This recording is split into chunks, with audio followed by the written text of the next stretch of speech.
There is no such thing as time. You can test it too. Sit somewhere cross-legged and wait motionless 24/7. Find a way to satisfy your need to eat and drink, or fast for a while. Even if you are inactive 24/7, the world keeps turning. As the world turns, you think time is passing. You become conscious of this with the concept of day and night. More precisely, the common DNA within all of us causes us to perceive this way. Consciousness records what we can perceive with our senses and processes it into DNA. We age because of this exchange between DNA and consciousness. Since this exchange does not occur in stones that have the same atomic structure and the same electrical current, the stones can remain forever. And trees. Even though we have similar DNA to them, they can live for hundreds or even thousands of years because they do not have a consciousness that can affect their DNA. Well, is there a concept of time for someone who is in a dark environment 24/7? What if the world started spinning around at that point? Would our bodies react to this and start to rejuvenate? Of course not. The process would continue the same since consciousness is focused on progress. To sum up, if we can freeze the communication between consciousness and DNA, we can postpone aging and even death. You probably watched videos and read news about frozen fish coming back to life. The fish becomes the same when thawed as it was when frozen. Even its body integrity is not compromised.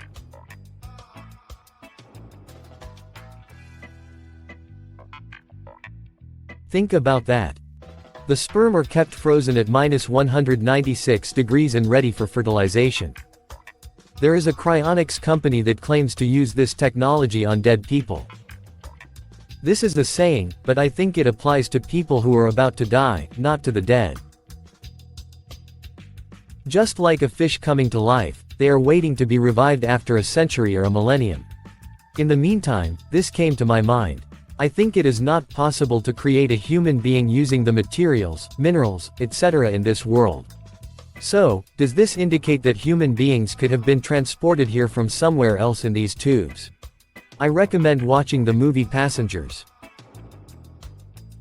We are nothings, in the middle of the desert of nothingness, rejoicing in the thought that we exist for a while. We came from nothing, we will go to nothing. Whether we exist or not, ever exists. There is no time, there is no.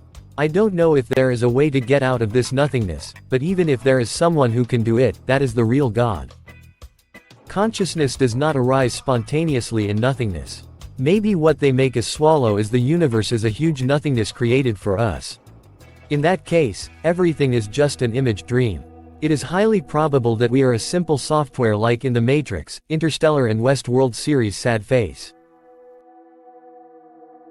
From the movie Annihilation, I was just looking at the moon. It's always weird to see it during the day. It's like God made a mistake. He left the hallway light on. God doesn't make mistakes. It's like the secret of being God. I think he does. Are you listening right now? If you take a cell and exceed the Hayflick limit, you prevent aging. I was going to say the same thing. In other words, the cell doesn't age, it becomes immortal. It keeps dividing, it doesn't die. We think aging is a natural process, but it's actually a flaw in our genes. It's very provocative that you're being so pedantic with me. If it weren't for that, I could look like this forever. Although these lines are taken from a movie scene, these studies are also carried out from a scientific perspective. Movies usually use religious, political and scientific data as material.